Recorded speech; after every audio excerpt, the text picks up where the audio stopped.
Welcome to the Subjective Professor podcast, where we reject coercion and hypocrisy. This is episode 38, and we are going to talk about intersectionality. So close, but yet so far.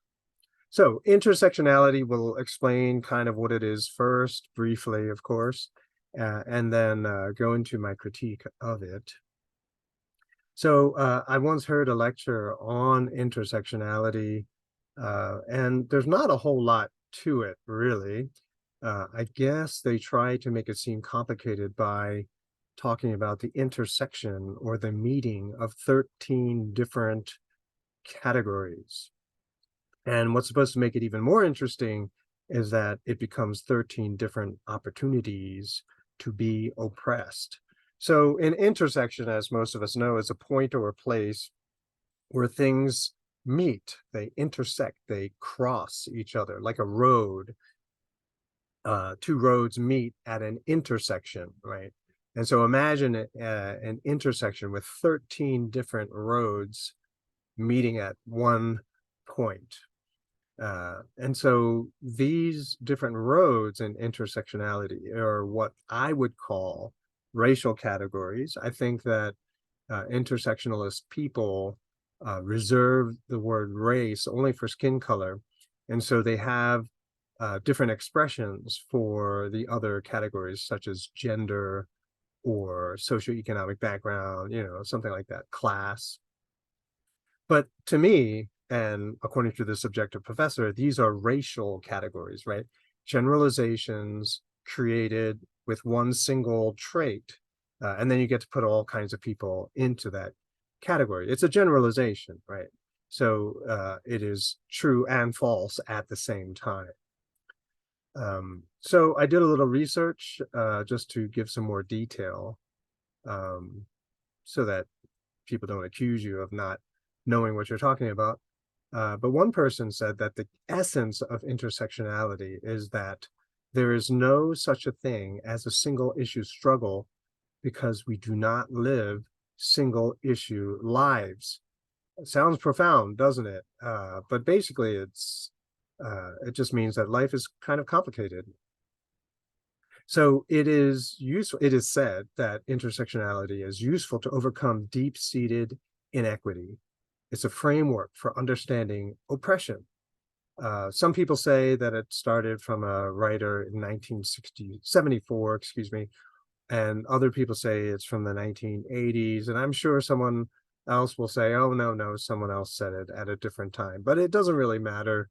It's always the same thing, same phenomena, to talk about unique struggles and experiences in the context of discriminatory laws, right? And so because of the way society is structured, certain people, because of their certain racial categories that they inhabit, they're going to experience discrimination. And the fact that some people can have two or three at the same time, it makes their the discrimination they're experiencing or the oppression that they are experiencing even worse.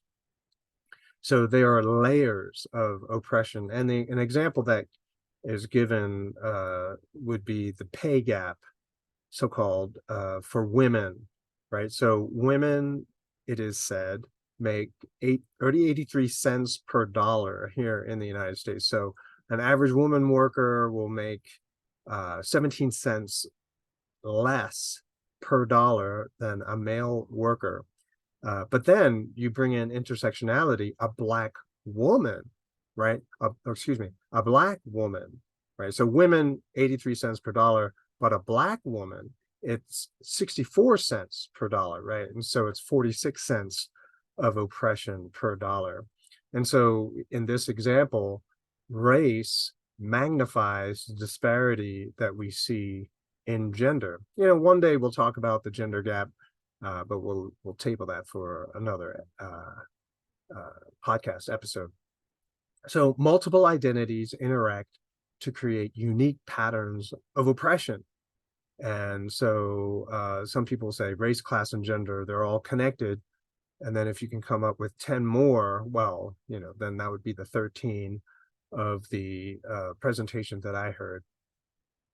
Some people will say that because of intersectionality, you can be privileged and oppressed at the same time.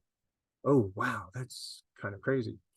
And then intersectionality means one size does not fit all.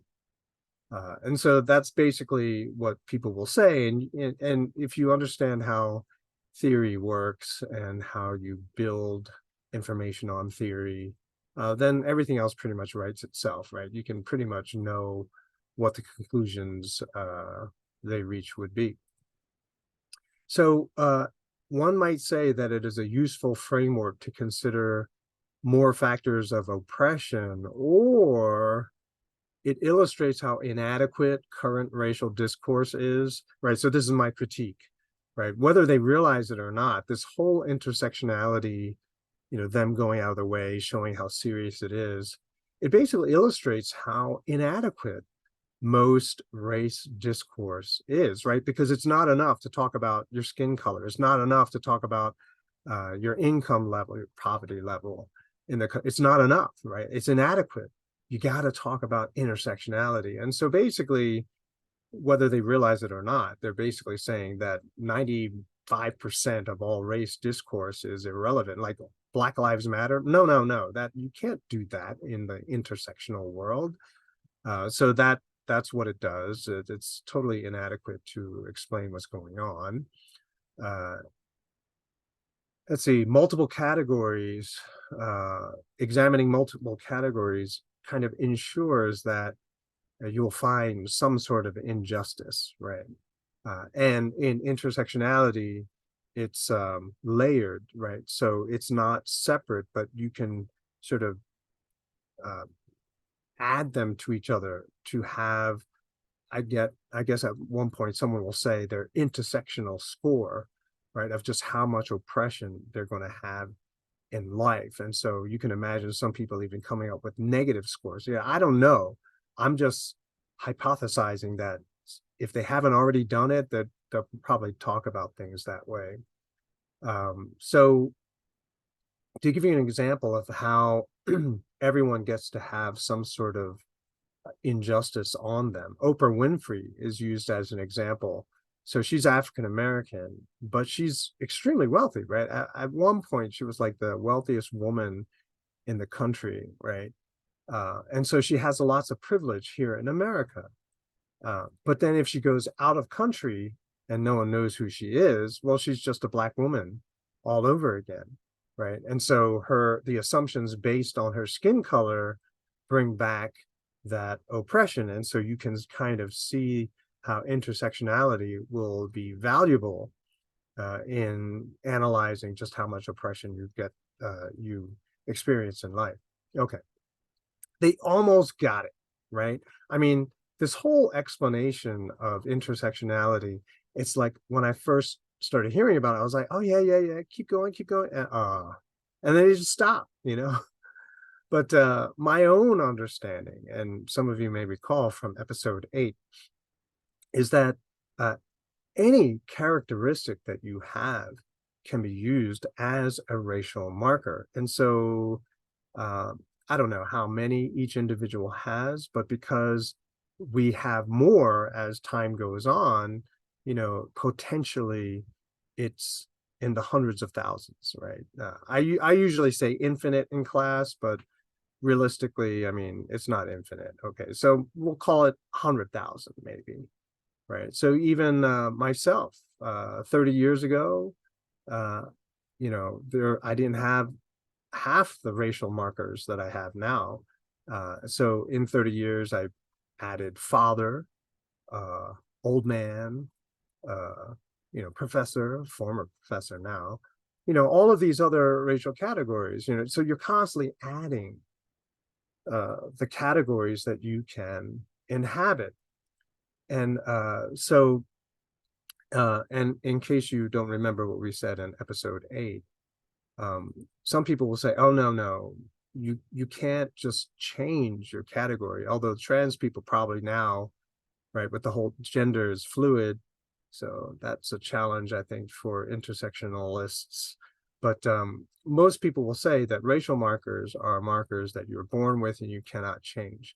And I made the argument that that's kind of arbitrary, that what is a legitimate racial marker is if someone can use it to murder you, to kill you, right? And I brought up Cambodia, how they used, corrective lenses, glasses, to kill people.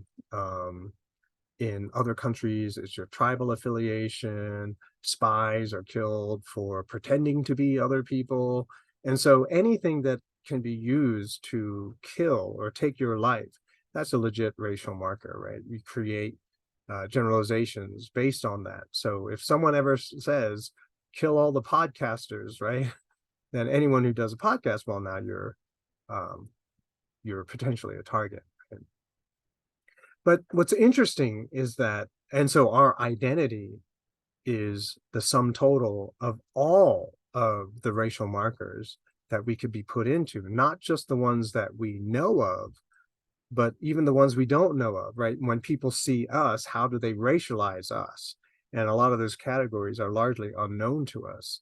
We can probably feel how other people see us, or that other people see us in ways that we're not thinking, because of the way they talk to us, because of the way they treat us, because of the way they behave around us, right? So you have that aspect, but also the ones yet to be created and inhabited, and the ones even we've forgotten about, right? Because even things that have happened to us in the past, we may not consciously remember them, but certain behavior traits that we have, we don't remember where we got them. Those traits have influenced and shaped our personality, our habits, our behavior, our preferences. So identity is made up of all of our racial markers. But here's the difference, and why I thought intersectionality came so close, but then they just totally dropped the ball. Intersectionality uses these categories as a negative, right? So these are ways that people can oppress you, which, okay, I get it. But by having multiple racial categories that you can inhabit, that means um, you can beat discrimination, overcome uh, racism, right? You can somehow get beyond the injustice unilaterally, right? You can get beyond it, even though other people won't change their attitudes, right? You don't have to wait for society to come around and decide that, okay, they're going to treat you fairly. You don't have to wait for that. You can use one of your multiple other racial categories to find a way to get past, right? To move beyond that roadblock or that wall of the box that other people are trying to put on you. All right. And this is what they miss. They only see the negative. They only see how it's bad, right? And they want to add up how bad it is, right? It's that victimhood mentality where, oh, look at all my characteristics that are positive for me, but other people are going to use it to oppress me, and it just puts this whole racial discussion in a negative light. And I'm not about that. Rather, okay, so this is my identity. There's not a lot I can do about it. This is how I was born. This is what I have to work with. And so other people are going to treat me based on how they perceive me. Okay, fine. But I can use a different racial marker to get around it. All right. So intersection of racial categories is not, should not, right? That's what they use it, but should not be used to affirm and justify or validate this sort of victim mentality, right? Like Oprah is a victim. I mean, come on, really? So Oprah then, oppression and privilege at the same time. Yeah, of course. But see, they focus on the oppression. I'm thinking of the privilege, right? It's the privilege that you take advantage of so that you can make a name for yourself in the world. And also, I don't think they realize this, but they're like talking about the oppression and the context of these legislation, how they don't go far enough. No, the problem is the legislation. The legislation is hypocritical. That's why some people are oppressed by that law, which is not being considered, right? When people write legislation, they're only thinking of the upside, the people who are going to benefit, but they never think about the people who are going to suffer as a result of that legislation. So yeah, of course, one size doesn't fit all, because racial categories are generalities, they're generalizations. Each member of a racial category is going to be different. And so the effect of legislation, the effect of certain phenomena, price changes, whatever, are going to affect each individual within that racial category differently, right? So most people are not like Oprah.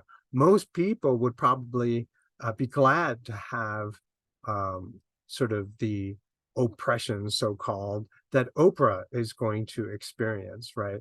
And I don't know, I saw a meme where Oprah's religious mentor or guide or spiritual leader was arrested for like some pedophilia, sex related thing.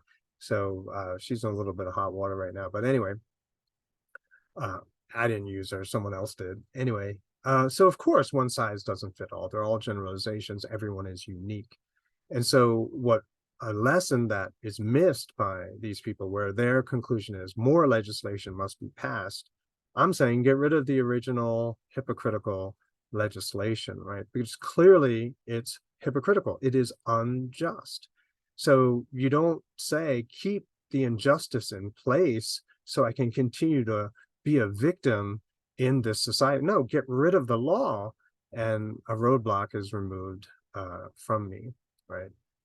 So writing legislation based on racial categories, they always fail because of that, right? Because there is no one who actually matches the exact type of person that the legislation seems to want to target, right? Call it a straw man, if you will.